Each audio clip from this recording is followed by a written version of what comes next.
Hello everyone, हम लोगों का सवाल है 8700 का 20% कितना होगा। तो चलिए इस सवाल को हल करते हैं और देखते हैं कि 8700 का 20% कितना होता है। तो देखिए इस 8700 को यहाँ पर लिख लेंगे।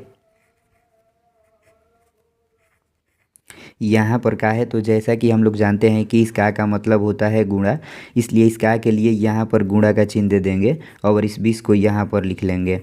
देखिए यहाँ पर प्रतिशत का चिन्ह है तो हम यहाँ पर भी प्रतिशत के चिन्ह दिए हुए हैं। देखिए तो इस प्रतिशत के चिन्ह का अर्थ होता है 1/100, इसलिए इस प्रतिशत के चिन्ह के लिए इस 20 के गुणे में 1/100 लिख लेंगे। कुछ इस प्रकार से ऐसे ही आप लोगों को भी लिख लेना है।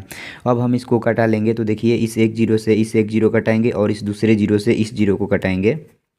यहाँ पर 870 बच गया तो इसको यहाँ पर लिख लेंगे। 2 गुणे 1 तो 2 होगा ना, तो यहाँ पर 2 लिख लेंगे।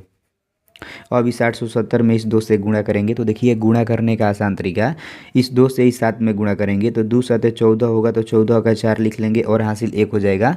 अब इस 2 से इस 8 में गुणा करेंगे तो 2 8 16 होगा और 16 में एक हासिल जोड़ेंगे तो 17 हो जाएगा, तो यहाँ पर 17 लिख लेंगे। और देखिए यहाँ पर एक जीरो है तो यहाँ पर भी एक जीरो बैठा देंगे, तो यही हम लोगों का आंसर हो जाएगा 1740।